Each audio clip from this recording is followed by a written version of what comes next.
Praise the Lord, praise the Lord. യോഹന്നാന്റെ സുവിശേഷം 5-ാം അധ്യായത്തിൻ്റെ 24 മുതൽ 29 വാക്യത്തിലെ ഒരു പഠനം. ഇതിൽ ഒരു വാക്യമായിട്ട് പറയാനാണെങ്കിൽ ആ 28-29 വാക്യത്തിൽ, കല്ലറകളിലുള്ളവർ എല്ലാവരും അവൻ്റെ ശബ്ദം കേൾക്കും. നന്മ ചെയ്തവർ ജീവനായും തിന്മ ചെയ്തവർ ന്യായവിധിക്കായും പുനരുത്ഥാനം ചെയ്യാനുള്ള നാഴിക വരുന്നു. ഇതാണ് ഈ മെസ്സേജിൻ്റെ ഹെഡിങ്. ഹല്ലേലൂയ, സ്തോത്രം. എന്നെ കേൾക്കുന്ന പ്രിയപ്പെട്ടവരെ, ഒരൊറ്റ ജീവിതമാണ് നമുക്കിവിടെ ഉള്ളത്. ഈ ഭൂമിയിലെ ജീവിതം ഒരു വലിയ മഹാസന്തോഷത്തിൻ്റെ ജീവിതത്തിൻ്റെ ഒരു റിഹേഴ്സലാണെന്ന് വേണമെങ്കിൽ പറയാം. ഒരു നാടകം ഒരു സ്റ്റേജിൽ അവതരിപ്പിക്കുമ്പോൾ അതിന് റിഹേഴ്സൽ എടുക്കും. ഒരു പാട്ട് റെക്കോർഡ് ചെയ്യുമ്പോൾ അതിന് റിഹേഴ്സലുണ്ട്. ഭയങ്കര ബുദ്ധിമുട്ടാണത്. ഞാൻ ഈ സംഗീത ഫീൽഡിൽ കിടക്കുന്നുണ്ട്, എനിക്കറിയാം. ഒരു പാട്ട് പ്രാക്ടീസ് ചെയ്യുമ്പോൾ എത്രയോ പ്രാവശ്യം പ്രാക്ടീസ് ചെയ്ത് അതിൻ്റെ രചയിതാവും സംഗീതജ്ഞൻ്റെ ഒക്കെ മുമ്പിൽ പോയിരുന്ന് നമ്മളത് കേട്ട് അവരുടെ മുമ്പാകെ പാടി പിന്നെ തനിയെ പാടി എന്നിട്ടാണ് റെക്കോർഡ് ചെയ്യുന്നത്. അതുപോലെ ഈ ഭൂമിയിലെ ജീവിതം ദൈവവചന വ്യവസ്ഥപ്രകാരം ജീവിച്ച് ക്രിസ്തുവിൻ്റെ ഭാവവും ക്രിസ്തുവിൻ്റെ മനസ്സും അതിൻ്റെ ദിവ്യ സ്വഭാവവും നമ്മൾ ഒപ്പിയെടുത്ത് കഴിയുമ്പോൾ മാത്രമേ നമ്മൾ നിത്യതയ്ക്ക് പോകാനുള്ള ഒരുക്കമായി തീരുന്നുള്ളൂ. ഈ മർമ്മം ആരും പ്രസംഗിക്കുന്നില്ല. എല്ലാവരും അതും ഇതുമൊക്കെ പറഞ്ഞുകൊണ്ടിരിക്കുക. പ്ലാന കിട്ടും, വീട് കിട്ടും, അത് കിട്ടും, ഇത് കിട്ടും എന്നൊക്കെ പറഞ്ഞുകൊണ്ടിരിക്കുക. കർത്താവിൽ വിശ്വസിച്ചാൽ എല്ലാ നന്മകളും നമുക്ക് കിട്ടുമെന്ന് പറഞ്ഞുകൊണ്ടിരിക്കുക. അത് തെറ്റാണ്, അത് ഫേക്ക് ന്യൂസാണ്, അത് സൈത്താൻ്റെ മെസ്സേജാണ്. കർത്താവിനെ കണ്ടെത്തി കഴിയുമ്പോൾ നമുക്ക് നിത്യജീവൻ കിട്ടും. ഈ ഭൂമിയിൽ എന്തുണ്ടാകും? ഇടുക്ക് വഴിയിലൂടെയുള്ള യാത്രയായിരിക്കും. കഷ്ടങ്ങളും ബുദ്ധിമുട്ടുകളും പ്രയാസങ്ങളും ഞെരുക്കങ്ങളുമായിരിക്കും. ഇങ്ങനെ നാം അനേക കഷ്ടങ്ങളിലൂടെയാണ് ദൈവരാജ്യത്തിൽ കടക്കുന്നത്. ഒത്തെണ്ണെങ്കിലും അനുഭവിച്ച കഷ്ടങ്ങളാൽ അനുസരണം പഠിച്ച് തികഞ്ഞവനായി. കർത്താവ് കഷ്ടമനുഭവിച്ചു, ശിഷ്യന്മാർ കഷ്ടമനുഭവിച്ചു. ഇന്നത്തെ ശിഷ്യന്മാർക്ക് കഷ്ടമനുഭവിക്കുന്നുണ്ടെന്ന് ആരാ പറയുന്നവനുണ്ട്, പിശാച്. ആ ശബ്ദങ്ങളാണ് പല വ്യക്തികളിലൂടെ നമ്മൾ കേട്ടുകൊണ്ടിരിക്കുന്നത്, എസ്പെഷ്യലി പ്രോസ്പെരിറ്റിക്കാരിലൂടെ കേട്ടുകൊണ്ടിരിക്കുന്നത്. എൻ്റെ ഒരു സ്നേഹിതൻ പാസ്റ്റർ ഈ ദിവസങ്ങളിൽ പ്രോസ്പെരിറ്റിക്കാരെ രൂക്ഷമായി വിമർശിച്ചപ്പോൾ ഞാനത് കേട്ടു. എനിക്കത് വലിയ സന്തോഷമായി. കാരണം സത്യം ആര് പറഞ്ഞാലും അതിൽ സന്തോഷിക്കുന്നവനാണ് ഞാൻ. ഈ കള്ളപ്രവചനങ്ങളും ഈ ദുരുപദേശങ്ങളും പറഞ്ഞു വരുത്തി ജനത്തെ വഞ്ചിക്കുന്ന വഞ്ചകന്മാരോട് നമുക്ക് യാതൊരു മൃദുല സമീപനങ്ങളുമില്ല. അതിനെ പൊളിച്ചു കളയാന്നുള്ളതാണ് ഒരു ദൈവദാസൻ്റെ ഉത്തരവാദിത്വം. നിങ്ങൾ കേൾക്കുന്നത് എന്താണെന്ന് സൂക്ഷിച്ചു കൊള്ളാൻ കർത്താവ് പറഞ്ഞു.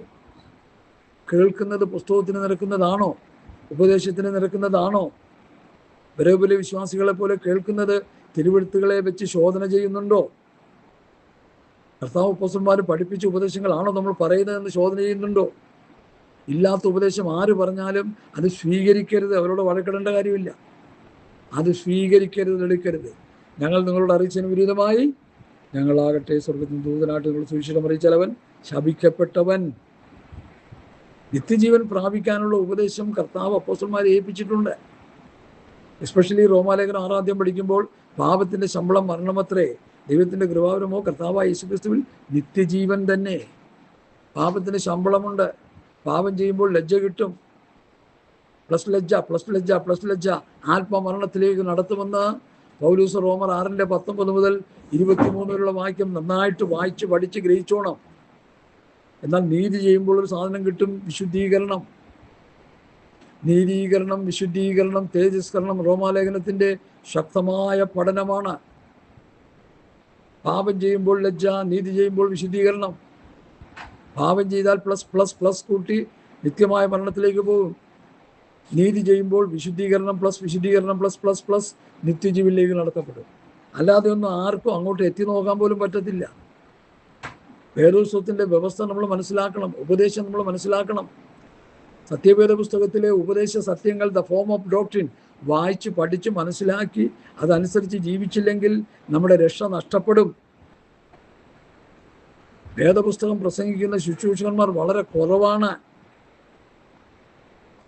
വല്ലയിടത്തും വല്ലവരുമൊക്കെ പറഞ്ഞു വെച്ചതൊക്കെ ആണ് ഇന്ന് പറഞ്ഞുകൊണ്ടിരിക്കുന്നത്. ദൈവസന്നിധിയിൽ നിന്ന് ഉപദേശങ്ങൾ പ്രാപിച്ച് കർത്താവിൽ നിന്ന് പ്രാപിക്കുകയും നിങ്ങൾ കേൾപ്പിച്ചു തരികയും ചെയ്തത് എന്തെന്നാണെന്ന് പൗലോസ് എഴുതിയിരിക്കുന്ന പോലെ നമ്മൾ പഠിക്കുന്ന ഉപദേശങ്ങൾ ദൈവത്തിൽ നിന്ന് അത് പ്രാപിച്ച് അത് ദൈവാത്മ നിയോഗത്താൽ നമ്മളത് പ്രസംഗിക്കണം. അല്ലെങ്കിൽ ഒരു ഗുണവുമില്ല. പ്രസംഗിക്കുന്ന നമുക്ക് കാശ് കിട്ടും, പണം കിട്ടും, സ്ഥാനം കിട്ടും, കസേര കിട്ടും, കാറ് കിട്ടും, വീട് കിട്ടും, അങ്ങനെ ഭൗതിക അനുഗ്രഹങ്ങളെല്ലാം കിട്ടും. അവസാനം അതിൻ്റെ കൂടെ വേഗസി നയമാൻ്റെ പിറകെ ഓടി കുറേ ഭൗതിക നന്മകൾ മേടിച്ചുകൊണ്ട് വന്ന് വീട്ടിൽ കൊണ്ടുവന്നിച്ച് തുറന്നു നോക്കിയപ്പോൾ എല്ലാം വിലപ്പെട്ട അനുഗ്രഹങ്ങളാണ്. പക്ഷെ ഒരു ചെറിയൊരു പാക്കേജ് അതിൽ കണ്ടു. അതെന്താണെന്ന് തുറന്നു നോക്കിയപ്പോൾ അത് പ്രതീക്ഷിക്കാത്തതാണ് കിട്ടിയത്. എന്താ? കുഷ്ഠം. ആ ഭൗതിക അനുഗ്രഹത്തിൻ്റെ നടുവിൽ ഉള്ളിൽ ഒരു ഒരു ഒരു ഒരു പാക്കേജ് സ്പെഷ്യലായിട്ടുണ്ടായിരുന്നു. അതിൻ്റെ അവൻ അനുസരണക്കേടിൻ്റെ ശിക്ഷയായിട്ടാണ് ആ പാക്കേജ് അവന് കിട്ടിയത്. ആ കുഷ്ഠം, നയമാൻ്റെ കുഷ്ഠം അവന് കിട്ടി. ഞാൻ സത്യമായിട്ട് ഇന്ന് വിളിച്ചു പറയുന്നു, ഇന്നത്തെ ആത്മീയ ഗോളത്തിൽ കടന്ന് ഓടുന്ന ശുശ്രൂഷകന്മാരിൽ നല്ലൊരു ശതമാനവും ഈ നയമാൻ്റെ കുഷ്ഠവുമായിട്ടാണ് ഓടുന്നത്. അല്ല, അവർക്കറിയില്ലെങ്കിലും നമുക്കറിയാം. ആ പാക്കേജ് അവർക്ക് കിട്ടിയിട്ടുണ്ട്.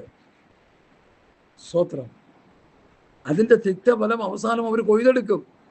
ആ ഒരു ഉൾഭയമാണ് ഈ സന്ദേശം പറയുവാൻ എന്നെ പ്രേരിപ്പിക്കുന്നതെന്ന് ഞാൻ പറഞ്ഞുകൊള്ളട്ടെ. വിഷയത്തിലേക്ക് മടങ്ങി വരട്ടെ ഞാൻ പിന്നെയും. അപ്പോൾ നിത്യജീവനിലേക്ക് പോകാനുള്ള ഉപദേശമാണ് കർത്താവ് തൻ്റെ അപ്പോസ്തലന്മാരെ ഏൽപ്പിച്ചത്. കർത്താവ് ഈ ഭൂമിയിൽ വന്നു. ആദാമ്യ പാപത്തിൻ്റെ സകല മനുഷ്യരുടെയും, ആദാം ചെയ്ത പാപനിമിത്തം സകല മനുഷ്യരും പാപികളായി. ആ പാപനിമിത്തം സകല മനുഷ്യരും എന്തായി? നരയോഗ്യരായി തീർന്നു. റോമാലേഖനം 5-ാം അധ്യായത്തിൻ്റെ 12 മുതലുള്ള വാക്യങ്ങൾ ഞാൻ വായിക്കുന്നു. അതുകൊണ്ട് ഏകമനുഷ്യനാൽ പാപവും പാപത്താൽ മരണവും ലോകത്തിൽ കടന്നു. ഇങ്ങനെ എല്ലാവരും പാപം ചെയ്തിരിക്കാൻ മരണം സകല മനുഷ്യരിലും പരന്നിരിക്കുന്നു. പാപമോ ന്യായപ്രമാണം വരെ ലോകത്തിൽ ഉണ്ടായിരുന്നു. എന്നാൽ ന്യായപ്രമാണം ഇല്ലാതിരിക്കുമ്പോൾ പാപത്തെ കണക്കിടുന്നില്ല. എങ്കിലും വരുവാനുള്ളതിൻ്റെ പ്രതിരൂപമായ ആദാമിൻ്റെ ലംഘനത്തിന് തുല്യമായി പാപം ചെയ്യാത്തവരിലും മരണം ആദാം മുതൽ മോശ വരെ വാണിരുന്നു. മോശയിക പ്രമാണം വരെ പാപത്തിൻ്റെ പ്രമാണം നിലനിന്നിരുന്നു. യേശുക്രിസ്തു വന്ന് ക്രിസ്തുവിൻ്റെ ന്യായപ്രമാണം ആ പുതിയ നിയമ സഭയ്ക്ക് ലഭിച്ചപ്പോൾ ആ പാപത്തിൻ്റെ ന്യായപ്രമാണം മാറി നിത്യജീവൻ്റെ പ്രമാണം ലോകത്തിന് കിട്ടാനിടയായി.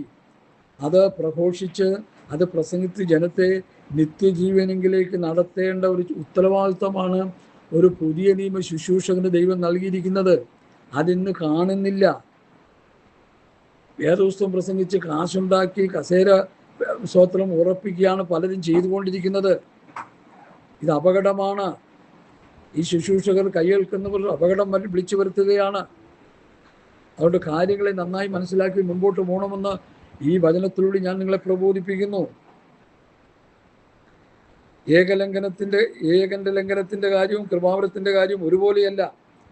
ഏകന്റെ ലംഘനത്താൽ അനേകർ മരിച്ചുവെങ്കിൽ ദൈവകൃപയും ഏകമനുഷ്യനായ യേശുക്രിസ്തുവിൻ്റെ കൃപയാലുള്ള ദാനവും അനേകർക്ക് വേണ്ടി കവിഞ്ഞിരിക്കുന്നു.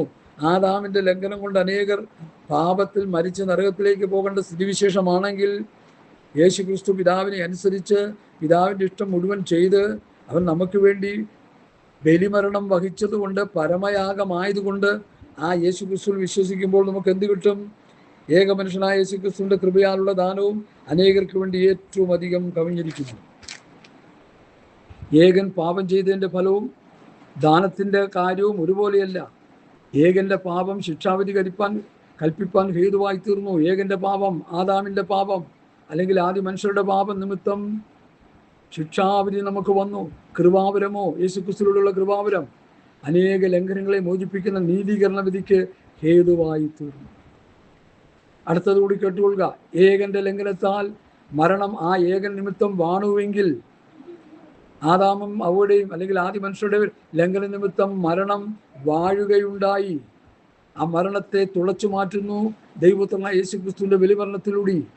കൃപയുടെയും നീതിദാനത്തിൻ്റെയും സമൃദ്ധി ലഭിക്കുന്നവർ യേശുക്രിസ്തു എന്ന ഏകൻ നിമിത്തം ഏറ്റവും അധികമായി ജീവനിൽ വാഴും, നിത്യജീവനിൽ വാഴും. അങ്ങനെ ഏകലംഘനത്താൽ സകല മനുഷ്യർക്കും ശിക്ഷാവിധി വന്നതുപോലെ ഏകനീതിയാൽ യേശുക്രിസ്തുവിന്റെ നീതീകരണത്തെ യേശുക്രിസ്തു വിശ്വസിച്ച് നീതീകരണം പ്രാപിക്കുന്നതിലൂടെ സകല മനുഷ്യർക്കും ജീവകാരണമായ നീതീകരണവും വന്നു. ഏക മനുഷ്യന്റെ അനുസരണക്കേടിനാൽ അനേകർ പാപികളായി തീർന്നതുപോലെ, അതായത് ആദാമിന്റെ അനുസരണക്കേടിനാൽ അനേകർ പാപികളായി, അതുപോലെ ഏകന്റെ അനുസരണക്കേടിനാൽ അനേകർ നീതിമാന്മാരായി തീരും. എന്നാൽ ലംഘനം പെരുകേണ്ടതിന് ന്യായപ്രമാണവും ഇടയിൽ ചേർന്ന് വന്നു. എങ്കിലും പാപം പെരുകെടുത്ത് കൃപ അത്യന്തം വർദ്ധിച്ചു. പാപം മരണത്താൽ വാണതുപോലെ കൃപയും നമ്മുടെ കർത്താവായ യേശുക്രിസ്തു മുഖാന്തരം നീതിയാൽ നിത്യജീവന് വാഴേണ്ടതിന് തന്നെ. ആദാമിൻ്റെ പാപനിമിത്തം വന്ന എല്ലാ ദുരന്തങ്ങളും, എല്ലാ നിത്യനാശവും ദൈവപുത്രനായ യേശുക്രിസ്തുവിൻ്റെ ബലിമരണത്തിലൂടെ ഉയർപ്പിലൂടെ സർവമാനവജാതിക്കും ഉയർപ്പും ആത്മരക്ഷയും നിത്യജീവനും ലഭിക്കുന്നുവെന്ന് വേദപുസ്തകത്തിൻ്റെ ഒരു സംക്ഷിപ്ത രൂപം റോമാലേഖനം 5:12 മുതൽ 21 വരെ നന്നായി പ്രാർത്ഥിച്ച് വായിച്ച് പഠിക്കുന്നവർക്ക് ഗ്രഹിക്കാൻ കഴിയും. നന്നായിട്ട് വായിച്ച് പഠിച്ചുകൊള്ളുക. ഇനിയും ഞാൻ വിഷയത്തിലേക്ക് വരിക. അപ്പോൾ ഇവിടെ നമ്മുടെ വിഷയം നിത്യജീവനാണ്. ഒരിക്കൽ മരണവും പിന്നെ ന്യായവിധിയും ദൈവം മനുഷ്യർക്ക് നിയമിച്ചിരിക്കുന്നു. എന്നാൽ ഈ ന്യായവിധിയിൽ നിന്ന് രക്ഷപ്പെടാനുള്ള വഴി ആണ് കർത്താവിൽ കൂടി നമുക്ക് ലഭിച്ചിരിക്കുന്നതെന്ന് മനസ്സിലാക്കുക. ആദാമിൽ പാപനിമിത്തം സകല മനുഷ്യരും പാപികളായി. പാപത്തിന് ശിക്ഷയുണ്ട്. പ്രതിക്കൂട്ടിൽ നിൽക്കുന്നൊരു കുറ്റവാളി കുറ്റം ചെയ്തു, അവന് ശിക്ഷ വിധിച്ചിരിക്കുന്ന മരണമാണ്. സ്വർഗീയ കോടതി അവന് മരണത്തിന് വിധിച്ചു. എന്നാൽ ആ മരണത്തിന് വിധിക്കപ്പെട്ട വിധിയെ മാറ്റുവാൻ ദൈവം മനുഷ്യനായി വന്നു എന്നുള്ളതാണ് 1 തിമോഥെയോസ് ലേഖനം 3-ാം അധ്യായത്തിലെ 16-ാം വാക്യത്തിൽ. God was manifested in flesh. ദൈവം മനുഷ്യനായി വന്നു. ആ മനുഷ്യനായി വന്ന ദൈവപുത്രനെ യേശുവിൻ്റെ പാപത്തിനു വേണ്ടി മരിച്ചുവെന്ന് ഹൃദയം കൊണ്ട് വിശ്വസിച്ച് നീതിക്കായി വായ കൊണ്ട് ഏറ്റുപറയുമ്പോൾ അവൻ നിത്യജീവനിലേക്ക് പ്രവേശിക്കുക. എൻ്റെയും പാപത്തിനു വേണ്ടിയാണ് യേശുക്രിസ്തു മരിച്ചതെന്ന് ഹൃദയം കൊണ്ട് വിശ്വസിച്ച് വായ കൊണ്ട് നീതിക്കായി ഏറ്റുപറഞ്ഞ് പിതാവിൻ്റെയും പുത്രൻ്റെയും പരിശുദ്ധാത്മാവിൽ സ്നാനപ്പെട്ട് വാഗ്ദത്തത്തിൽ പരിശുദ്ധാത്മാവിനെ പ്രാപിച്ച് പുതിയ നിയമസഭയുടെ പ്രമാണം, ക്രിസ്തുവിൻ്റെ പ്രമാണം, ക്രിസ്തുവിൻ്റെ ഉപദേശം, അപ്പോസ്തല ഉപദേശം, കർത്താവായ യേശുക്രിസ്തുവിൻ്റെ പത്തിവചനം, പത്തിക്കുത്ത് ഉപദേശം അനുസരിച്ച് ജീവിച്ച് ശുദ്ധീകരണം പ്രാപിച്ചുകൊണ്ടിരിക്കുന്നവർക്കാണ് നിത്യജീവൻ. നീതീകരണം, വിശുദ്ധീകരണം, തേജസ്കരണം. നീതീകരണം കർത്താവ് ചെയ്തതാണ്. സ്വർഗത്തിലെ ദൈവമാണ് നീതീകരണത്തിലുള്ള വഴി തുറന്നത്. തൻ്റെ പുത്രനിൽ വിശ്വസിക്കുന്നവന് നീതീകരണം കിട്ടുന്നു. ആ നീതീകരണത്തെക്കുറിച്ചൊരു വാക്ക് റോമാലേഖനത്തിൽ നിന്ന് ഞാൻ നിങ്ങളെ വായിച്ച് ഗ്രഹിപ്പിക്കുവാൻ കർത്താവിൽ ശരണപ്പെടുന്നു. റോമാലേഖനം 1-ാം അധ്യായം ലോകമനുഷ്യൻ്റെ ചിത്രമാണ്. റോമാലേഖനം 2-ാം അധ്യായം യഹൂദൻ്റെ പ്രമാണവും യഹൂദൻ്റെ ചരിത്രവുമാണ്. എന്നാൽ റോമാലേഖനം 3-ാം അധ്യായം പഠിക്കുമ്പോൾ യഹൂദനും ജാതിയും ഒരുപോലെ കൊള്ളരുതാത്തവരായി ദൈവത്തിൻ്റെ ശിക്ഷയേറ്റ് നരകാഗ്നിയിലേക്ക് പോകുന്ന അവസ്ഥയിൽ കിടക്കുന്നു എന്നാണ് നമുക്ക് പഠിക്കാൻ കഴിയുന്നത്.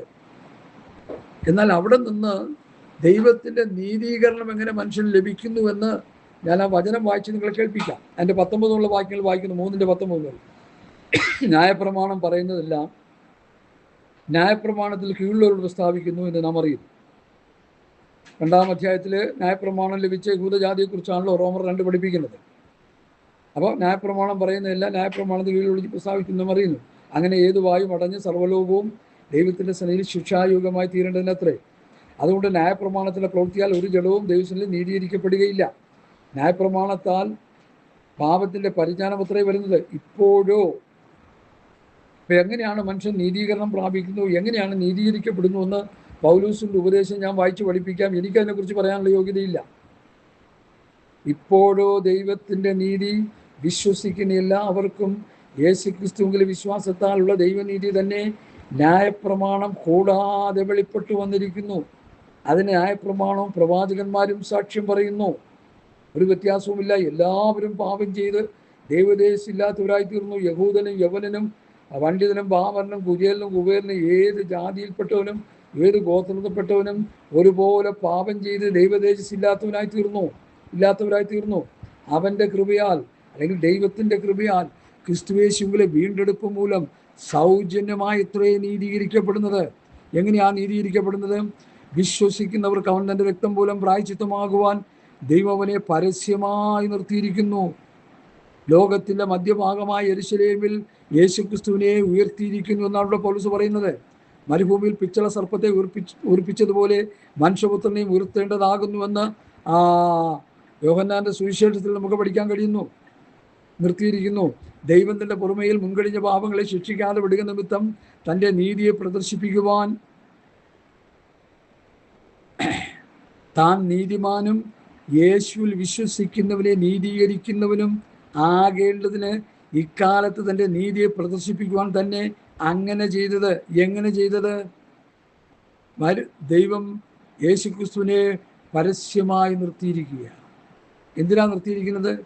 വിശ്വസിക്കുന്നവർക്ക്, യേശുക്രിസ്തുവിൽ വിശ്വസിക്കുന്നവർക്ക് അവൻ തൻ്റെ രക്തം മൂലം പ്രായശ്ചിത്തമാകുവാൻ ദൈവം അവനെ പരസ്യമായി നിർത്തിയിരിക്കുന്നു. ദൈവം തൻ്റെ പുറമേയിൽ മുൻകഴിഞ്ഞ പാപങ്ങളെ ശിക്ഷിക്കാതെ വിടുന്ന നിമിത്തം തൻ്റെ നീതിയെ പ്രദർശിപ്പിക്കുവാൻ തന്നെ നീതിമാനും യേശുവിൽ വിശ്വസിക്കുന്നവനെ നീതീകരിക്കുന്നവനും ആകേണ്ടതിന് ഇക്കാലത്ത് തൻ്റെ നീതിയെ പ്രദർശിപ്പിക്കുവാൻ തന്നെ അങ്ങനെ ചെയ്തത്. എങ്ങനെ ചെയ്തത്?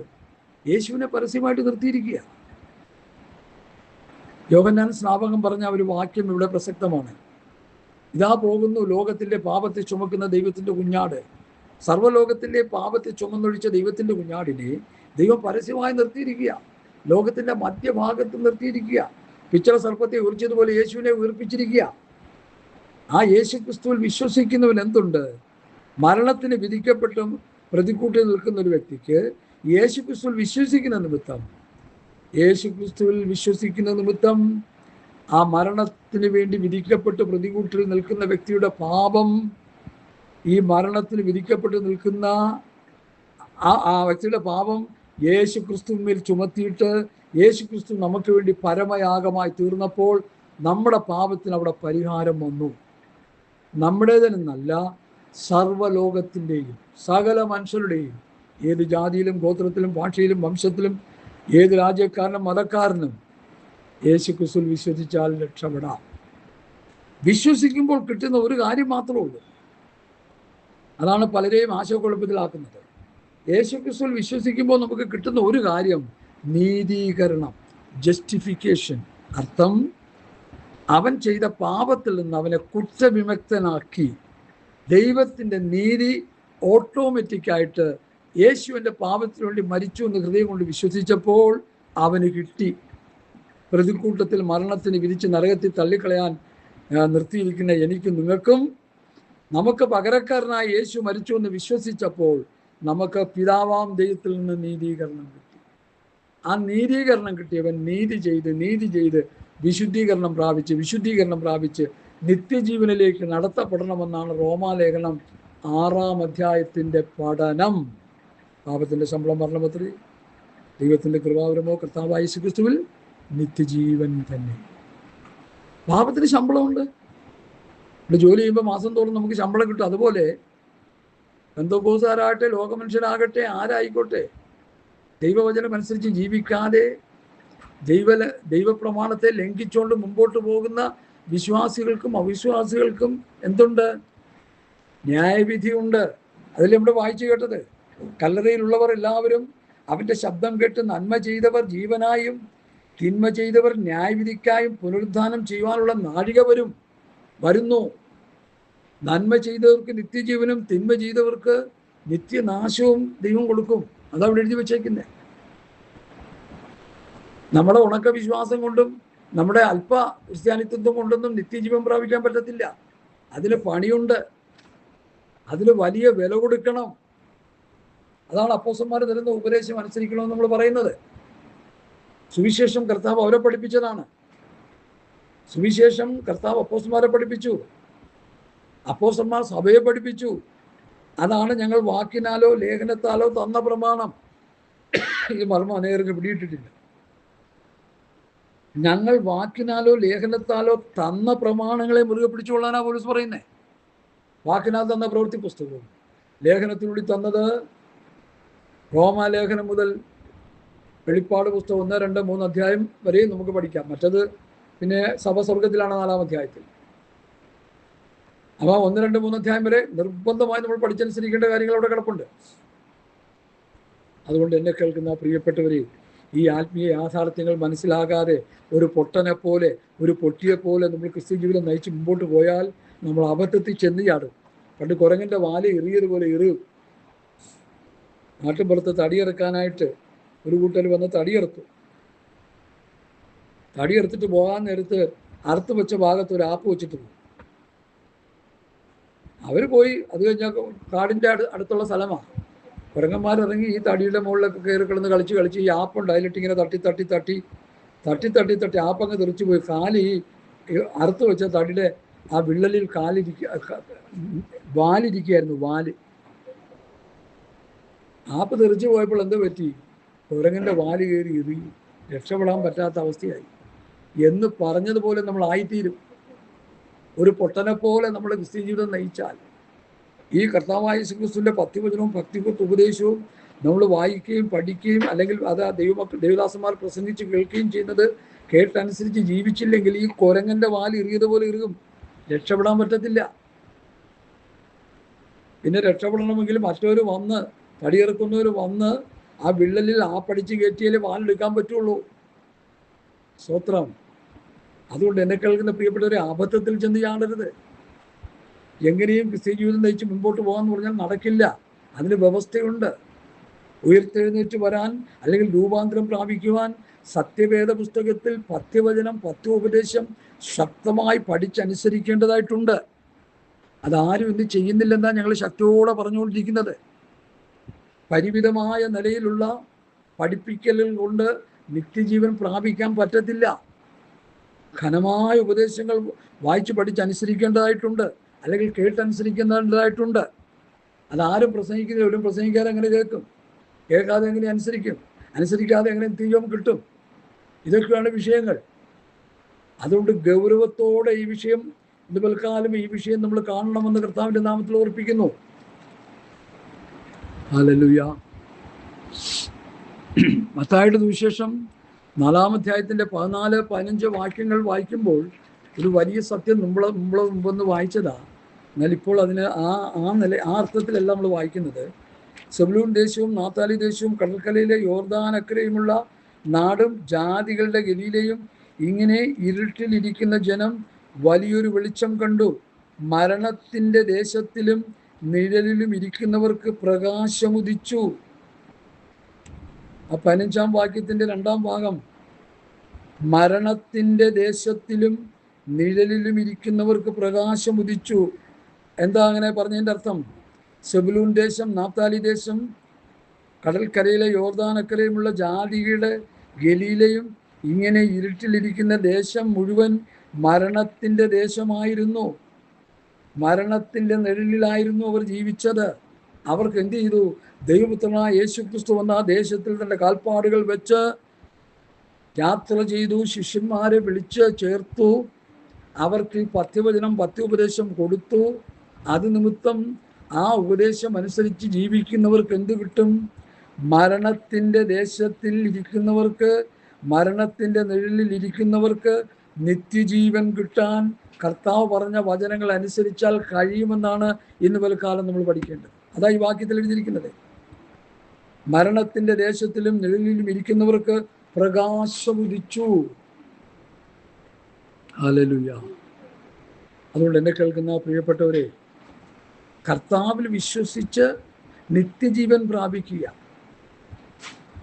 കർത്താവായ യേശുക്രിസ്തുവിൽ വിശ്വസിക്കുക, എന്നാൽ നീ നിന്റെ കുടുംബം രക്ഷ പ്രാപിക്കുക എന്നൊരു കോമൺ ട്രൂത്താണ്. വിശ്വസിക്കുന്നതോടുകൂടെ നിത്യജീവൻ കിട്ടത്തില്ല, രക്ഷ പ്രാപിക്കാൻ പറ്റത്തില്ല. വിശ്വസിച്ചതിന് ശേഷം ദൈവകൽപ്പനകൾ അനുസരിച്ച് ജീവിച്ച് ശുദ്ധീകരണം പ്രാപിച്ച് നിത്യജീവനിലേക്ക് പോകേണ്ടുന്ന ഒരു പ്രോസസ്സിങ് അപ്പോസ്തലന്മാർ ഉപദേശത്തിലൂടെ വയ്ക്കുന്നുണ്ട്. അതാണ് ഞങ്ങൾ വാക്കിനാലോ ലേഖനത്താലോ തന്ന പ്രമാണങ്ങൾ. അതൊന്നും അനുസരിക്കാതെ ആർക്കും അങ്ങോട്ട് പോകാൻ പറ്റത്തില്ല. നമ്മുടെ പ്രസംഗം കൊണ്ടോ നമ്മുടെ ലൊട്ടിലൊടുക്ക് പരിപാടി കൊണ്ടൊന്നും നിത്യജീവൻ കിട്ടത്തില്ല. പ്രസംഗിച്ചാൽ നിത്യജീവൻ കിട്ടുമെന്ന് ആരാ പറഞ്ഞ്? എന്തായി പ്രസംഗിക്കുന്നത്? സത്യവചനത്തെ യഥാർത്ഥമായി പ്രസംഗിക്കണം. നീ നിന്നെ സൂക്ഷിക്കുക, ഉപദേശം സൂക്ഷിക്കുക, അങ്ങനെ ചെയ്താൽ നീ നിന്നെയും പ്രസംഗം കേൾക്കുന്നവരെയും രക്ഷിക്കും. അപ്പോൾ ഉപദേശം പ്രസംഗിക്കണം, സത്യവചനം പ്രസംഗിക്കണം, ഉപദേശം പ്രസംഗിക്കണം, പത്യോപദേശം പ്രസംഗിക്കണം. തീത്തോസിനോട് പൗലോസ് പറയുന്നത് തീത്തോസ് 2:1 നീയോ പത്യോപദേശത്തിന് ചേരുന്നത് പ്രസ്താവിക്കുക. പത്യോപദേശത്തിന് ചേരുന്നത് വേണം പ്രസംഗിക്കാൻ. ചുമ്മാ വല്ലതൊക്കെ വിളിച്ചു പറഞ്ഞാൽ അത് പ്രസംഗം ആകത്തില്ല പ്രിയമുള്ളവരെ. ഹല്ലേലൂയ. തീത്തോസ് 1:9 പത്യോപദേശത്താൽ പ്രബോധിപ്പിക്കാനും വിരോധികൾക്ക് ബോധം വരുത്തുവാനും ശക്തനാകേണ്ടതിന് ഉപദേശപ്രകാരമുള്ള വിശ്വാസവചനം മുറുകെ പിടിക്കുന്നവനായിരിക്കണം ഒരു ശുശ്രൂഷകൻ. ഒന്ന് ഓതുമ്പോൾ 4 കരണം അറിയുന്നവനൊക്കെ എന്നാ ഉപദേശം മുറുകെ പിടിക്കാനാ?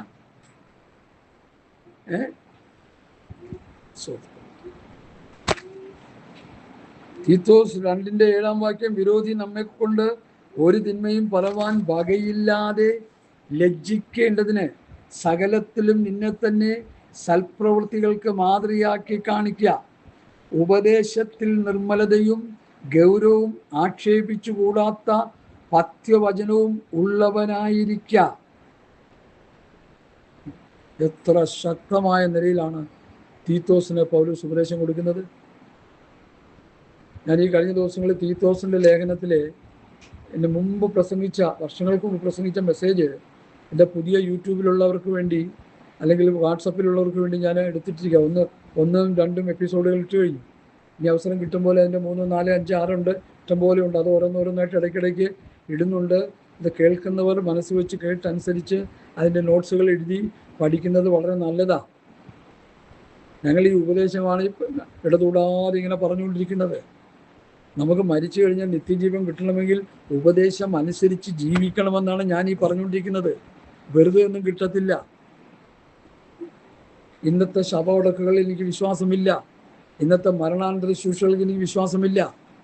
കാരണം ഒരു വ്യക്തിയെ ഉപദേശം പഠിപ്പിച്ച് ക്രിസ്തുവിൽ തിരിഞ്ഞവരാക്കുന്ന ഒരു പ്രവണത ഇന്ന് കാണാൻ കഴിയുന്നില്ല. ആൾക്കാരെ കൂട്ടിവരുത്തി 2 സങ്കീർത്തനം വായിച്ച് ഒരു പാട്ടും പാടി ഒരു ബഹളം വെച്ച് അവിടെ സ്വോത്രാജ്യം മേടിച്ച് തിന്നുന്ന ഉപദേശിമാരാ പെരുകി വരുന്നത്.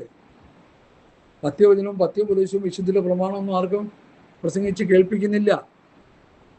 യഥാമാതാ തഥാപുത്രി എന്ന പോലെ പാട്ട് പോകുന്ന പോലെ വിശ്വാസികളും പൊയ്ക്കൊണ്ടിരിക്കുക. ഒരു പ്രത്യാശയില്ലാത്തവരായി പോവുക. പുതിയ നിയമത്തിൻ്റെ പ്രസംഗങ്ങളെ ഇങ്ങും കേൾക്കാനില്ല. കേൾക്കാനുണ്ട് മരണവീട്ടിൽ. മരണവീട്ടിൽ ന്യായപ്രമാണമൊക്കെ എടുത്ത് മാറ്റിയിട്ട് പുതിയ നിയമം തന്നെ പ്രസംഗിക്കുന്ന പാസ്റ്റർമാരെ കൊണ്ട് നിറഞ്ഞു കിടക്കാൻ നമ്മുടെ നാട്. എന്തോ ഒരു ഉത്സാഹമാണെന്നറിയാം ഒന്ന് പ്രസംഗിക്കാൻ. മരണമേ എന്നിൻ്റെ ജയം എവിടെ? മരണമേ എന്നിൻ്റെ വിഷമുള്ളവിടെ? മരണത്തിൻ്റെ വിഷമുള്ള പാപം, പാപത്തിൻ്റെ ശക്തി ന്യായപ്രമാണം. ആര് കേൾക്കുന്നു? ഈ മരിച്ചു കിടക്കുന്നവൻ ഒരു പ്രാവശ്യമെങ്കിലും അത് കേട്ടിട്ടുണ്ടോ വാക്യം? എൻ്റെ ഇഷ്ടംപോലെ പ്രസംഗങ്ങളിൽ ഞാനത് കണ്ടിന്യൂ ചെയ്യുന്നൊരു കാര്യം എല്ലാവരും കേൾക്കണം. ഒന്ന് കേട്ടവർ എന്നെ പിന്നെയും കേൾക്കണം, പിന്നെയും കേട്ടതെന്ന് മനസ്സിലാക്കണം, ശരിക്കും ഹൃദയത്തിൽ പതിയണം. മരിച്ചു കിടക്കുന്നവൻ്റെ മുമ്പിൽ മരണമേ നിൻ്റെ ജയമെവിടെ എന്ന് അവനെ പറഞ്ഞു കേൾപ്പിച്ചിട്ട് എന്താ കാര്യം? ഈ മരണമേ നിൻ്റെ ജയമെവിടെ എന്ന് അവന് പകരം പാസ്റ്ററല്ല പറയേണ്ടത്, മരിച്ചു കിടക്കുന്നവൻ മരിക്കുന്നതിന് മുമ്പ് പറയണം എന്നാണ് ഞങ്ങൾ പഠിപ്പിച്ചുകൊണ്ടിരിക്കുന്നത്. അപ്പോഴേ അവനാ പ്രത്യാശ ഉണ്ടാകത്തുള്ളൂ. മരണത്തെ വെല്ലുവിളിക്കുന്ന ഒരു ക്രിസ്ത്യാനിയായിട്ട് അവൻ മരിക്കണം. പുതിയ നിയമത്തിൻ്റെ വാക്യങ്ങളോ ഉപദേശങ്ങളോ ഒരു തരി പോലും കേൾക്കാൻ കഴിയാതെ മരിച്ചു പോകുന്ന എത്ര വിശ്വാസികളുണ്ട്. എൻ്റെ 50 വർഷത്തെ ക്രിസ്ത്യൻ ജീവിതത്തിൽ ഞാൻ പഠിച്ചെടുത്തൊരു യാഥാർത്ഥ്യമാണ് നിങ്ങളെ പഠിപ്പിച്ചുകൊണ്ടിരിക്കുന്നത്, നിങ്ങളെ പറഞ്ഞ് കേൾപ്പിച്ചുകൊണ്ടിരിക്കുന്നത്. 25 വർഷം ഒരു പെന്തക്കോസ്തലനായി ജീവിച്ചിട്ട് കൊരിന്ത്യ ലേഖനം പുസ്തകത്തിലുണ്ടോയെന്ന് പോലും എനിക്കറിയത്തില്ല. റോമാലേഖനം തൊട്ട് യൂദ ലേഖനം വരെ പുസ്തകത്തിലുണ്ടോയെന്ന് പോലും അറിയാൻ പറ്റത്തില്ല. കാരണം ഈ സങ്കീർത്തനം വായിച്ച് സങ്കീർത്തന വേദഭാഗങ്ങളെല്ലാം നല്ല മനപ്പാടമാണ്. ഞങ്ങളെ ദൈവവചനം പഠിപ്പിച്ച ദൈവഭൃത്യൻ വന്നപ്പോൾ ഞങ്ങളോട് പറഞ്ഞു, സങ്കീർത്തനം തൽക്കാലം ബാൻ ചെയ്യാൻ പറഞ്ഞു, അടച്ചു വെക്കാൻ പറഞ്ഞു. ഇപ്പം നിങ്ങൾ പഠിക്കണ്ട, ഈ പുതിയ നിയമം പഠിക്കാൻ പറഞ്ഞു. പുതിയ നിയമം പഠിച്ചു കഴിഞ്ഞിട്ട് സങ്കീർത്തനം വായിച്ചോളാൻ പറഞ്ഞു. അല്ലെ കൺഫ്യൂഷൻ ഉണ്ടാവും. സങ്കീർത്തനം പകയുടെയും വിദ്വേഷത്തിൻ്റെയും സങ്കീർത്തനങ്ങളാണ്. ഞാനത് പല പ്രാവശ്യം നിങ്ങളോട് പറഞ്ഞ് കേൾപ്പിച്ചിട്ടുണ്ട്. ഇപ്പം അത് പറയാനായിട്ട് ഇപ്പോഴും എനിക്കൊരു ഹേമമുണ്ട്. അതുകൊണ്ട് ഞാനങ്ങ് പറയുക. 109 സങ്കീർത്തനം നമ്മൾ വായിച്ചാൽ പുറത്തുള്ളവർ കേട്ടാൽ നമ്മൾ ഓടിച്ചിട്ട് തല്ലും, ജാതികളായിട്ടുള്ളവർ കേട്ടാൽ. കാരണം അത് അന്നത്തെ ന്യായപ്രമാണത്തിൻ്റെ രചന നിലനിൽക്കുന്ന കാലഘട്ടത്ത് അതൊക്കെ അതങ്ങനെ തന്നെയാണ്, യാതൊരു തടസ്സവും. ദാവീദ് പ്രാർത്ഥിച്ചത് തെറ്റല്ല. ന്യായപ്രമാണത്തിൻ്റെ വ്യവസ്ഥിതി നിലനിൽക്കുന്ന കാലഘട്ടത്ത് ആ പ്രാർത്ഥനയും ആ രചനകളും അത് അവരെ സംബന്ധിച്ചിടത്തോളം ശരിയാണ്. എന്നാൽ ക്രിസ്തുവിൻ്റെ ന്യായപ്രമാണം സ്ഥാപിക്കപ്പെട്ടപ്പോൾ തമ്മിൽ ഭാരങ്ങളെ ചോപ്പിനിങ്ങനെ ക്രിസ്തുവിൻ്റെ ന്യായപ്രമാണം നിവർത്തിപ്പീൻ, ഗലാത്യർ 6:2. അപ്പോൾ ക്രിസ്തുവിൻ്റെ ന്യായപ്രമാണം വന്നു കഴിഞ്ഞപ്പോൾ ഈ പ്രാർത്ഥന അസാധുവാണ്. എൻ്റെ സ്നേഹത്തിന് പകരം അവർ വൈരം കാണിക്കുന്നു, ഞാനോ പ്രാർത്ഥന ചെയ്തുകൊണ്ടിരിക്കുന്നു. നന്മയ്ക്ക് പകരം തിന്മയും സ്നേഹത്തിന് പകരം ദോഷവും അവർ എന്നോട് കാണിച്ചിരിക്കുന്നു. നീ അവരുടെ മേലൊരു ദുഷ്ടനെ നിയമിക്കണമേ. എതിരാളി അവൻ്റെ വലത്തുഭാഗത്ത് നിൽക്കട്ടെ. അവനെ വിസ്തരിക്കുമ്പോൾ അവൻ കുറ്റക്കാരൻ തെളിയട്ടെ. അവൻ്റെ പ്രാർത്ഥന പാപമായി തീരട്ടെ. അവൻ്റെ നാളുകൾ ചുരുങ്ങിപ്പോകട്ടെ. അവൻ്റെ സ്ഥാനം മറ്റൊരുത്തനെ ഏൽക്കട്ടെ. അവൻ്റെ മക്കൾ അനാഥരും അവൻ്റെ ഭാര്യ വിധവയുമായി തീരട്ടെ. അവൻ്റെ മക്കൾ അലഞ്ഞ് തെണ്ടി നടക്കട്ടെ. തങ്ങളുടെ ശൂന്യസ്ഥലം വിട്ട് ഇരന്ന് നടക്കട്ടെ. കടക്കാരൻ അവനുള്ളതൊക്കെയും കൊണ്ടുപോകട്ടെ. അന്യജാതിക്കാർ അവൻ്റെ പ്രയത്നഫലം കൊള്ളയിടട്ടെ. അവനോട് ദയ കാണിപ്പാൻ ആരും ഉണ്ടാകരുതേ. അവൻ്റെ അനാഥരോട് ആർക്കും കൃപ തോന്നരുതേ. അവൻ്റെ സന്തതി മുടിഞ്ഞു പോട്ടെ. ഇതാരാ പറയുന്നത്? ദാവീദ്. ഏതോ ഒരു സഹോദരൻ അതിനെതിരെ ദോഷം നിരൂപിച്ചപ്പോൾ ദാവീദ് വന്നിരുന്ന് പ്രാർത്ഥിക്കുകയാണ്, അവൻ മുടിഞ്ഞു പോട്ടെ, അവൻ്റെ സന്തതി നശിച്ചു പോട്ടെ, തെണ്ടി കിടക്കട്ടെ എന്നൊക്കെ പ്രാർത്ഥിക്കുക. കാരണം കണ്ണിന് കണ്ണ്, പല്ലിന് പല്ല്. ഇനി ഇറാനും ഇസ്രയേലും തമ്മിൽ യുദ്ധം ചെയ്യുന്ന രണ്ടും ഈ വ്യവസ്ഥയിൽ കിടക്കുക. കണ്ണിന് കണ്ണ്, പല്ലിന് പല്ലായിട്ട് കിടക്കുക. രണ്ടും കൂടി തമ്മിലടിക്കുക. എന്തോ ചെയ്യാനാ? അടിച്ച് തീരട്ടെ, അല്ലെങ്കിൽ നമ്മളെന്തോ പറയാനാ? പക്ഷെ ഇസ്രയേലെ ജയിക്കത്തുള്ളത് വേറെ വിഷയം. മശിഹ കുത്തിയങ്കിലേക്ക് നോക്കാൻ വേണ്ടി ഇസ്രയേലിനെതിരെ ഒരു ഘോര യുദ്ധം ഇറാന്റെ നേതൃത്വത്തിൽ ഗോഗ് ഒരു വലിയ യുദ്ധത്തിന് വേണ്ടി കടന്നു വരും. അതിൻ്റെ നാന്ദിയാണ് യുദ്ധങ്ങൾ. കുത്തിയങ്കിലേക്ക് നോക്കി മശിഹയെ സ്വീകരിക്കുമ്പോഴേ ദൈവത്തിൻ്റെ അവസാനത്തെ ശിക്ഷ അവിടെ തീരുക. അതോടുകൂടി യഹൂദനൊരു തിരിവുണ്ടാവും. അതുവരെയും അവൻ ന്യായപ്രമാണത്തിൻ്റെ വ്യക്തമായിട്ട് തന്നെ അവനും കിടക്കുക. എൻ്റെ വിഷയം അതല്ലാത്തതുകൊണ്ട് ഞാൻ അതിലേക്ക് പോകുന്നില്ല. അപ്പോൾ ഇവിടെ ദാവീദ് പ്രാർത്ഥിച്ച പ്രാർത്ഥന അക്ഷരാർത്ഥത്തിൽ ശരിയാണത്.